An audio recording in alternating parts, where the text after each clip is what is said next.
A good evening to you. At this hour on the business desk, the number of two-pot system withdrawals has heightened concern around the possibility of more South Africans retiring poor. Old Mutual has recently flagged risks around the system, which came into effect in September last year. According to figures by the South African Revenue Service, retirement fund members have withdrawn approximately 57 billion rand. Of the over 4 million withdrawals recorded, a little under 500,000 were repeat withdrawals. Head of Financial Education at Old Mutual, John Manyike, speaks to us about this. Thank you so much for your time, John. Let's first unpack the extent of worry at the rate at which South Africans are tapping into the two-pot system. Well, what we've certainly seen a spike of early withdrawals on the savings pot of the reformed retirement, two-pot retirement system. When we look at the trends, it appears that people who are at the lower end of the income bracket are more likely to withdraw. And from the numbers that we see from an Old Mutual perspective, it's mainly people who are earning between 5,000 Rand and just under 10,000 Rand. When you look at the age profile, it's people who are aged between 36 and 40 who are more likely to withdraw. Again, you also pick up that the higher a person earns, the less likely they would actually withdraw from the two pots. Now, is that not evident of what necessitated the system in the first place?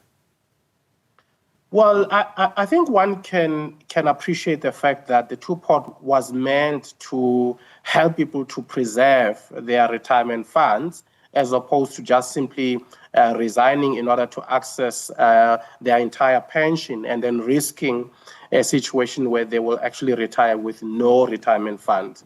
On the other hand, the challenge is the number of withdrawals that we're seeing now, especially with people coming back for the second time in the next tax year, suggests that people have not yet appreciated the fact that these early withdrawals actually erode the value on the fund. So you're likely going to retire very poor. We are also picking up a population of people who are saying, well, I did withdraw once, but I don't think I'm going to go back when I look at the tax implications. So there are people who are discouraged by tax, but there are other people who actually don't care how much they get taxed as long as they get the money. And that's where the concern stems from. Earlier, you spoke of a younger cohort tapping into the two-pot system. Let's talk about the bold face of dangers around this, especially because life expectancy in South Africa is increasing. Absolutely. So I think it's important to remind people what is the purpose of a retirement fund. A retirement fund is designed and is aimed to help you to replace your salary when you retire, because the balance that you have on your retirement fund is meant to buy you a salary at least equivalent to 70% of your last paycheck for you to retain or maintain the same standard of living.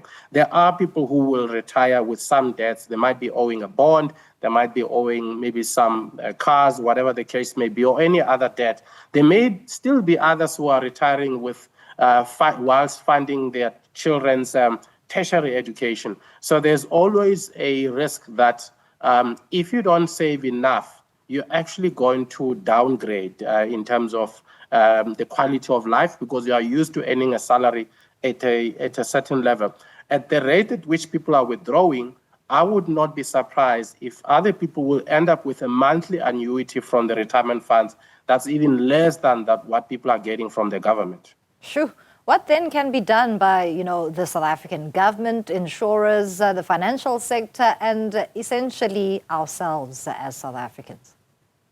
Well, look, I think we need to continue to increase levels of awareness of the implications of these early withdrawals.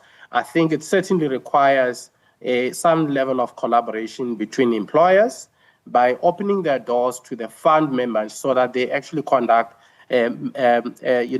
member education with their employees, regardless of whichever fund that they may be having there.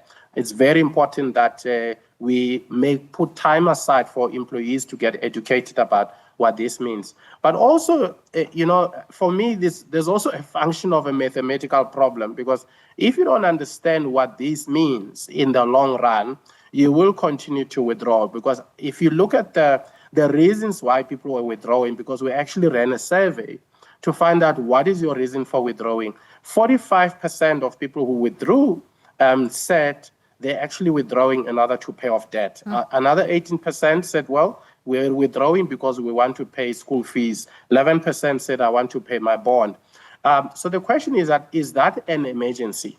If the savings pot was meant for emergencies, is it an emergency? Somebody can argue and say, well, it's an emergency because I've received letters of demand, but I don't think it was actually designed to actually be paying off debt. But even that, Dumisa, I think the jury is still out there whether indeed this money was used to pay off debt, because this is actually self-reported claims from those who are withdrawing to say this is the case. I think we need to go and look at what the banks are telling us. Is their delinquent book improving in terms of those who are owing, to ascertain whether indeed that 45% that's saying that they're withdrawing in order to settle debt, whether it's really true. Thank you so much for your contribution. That was really an eye-opener. Head of Financial Education at Old Mutual, John Manyike, talking to us about concerns over the two-pot retirement withdrawals.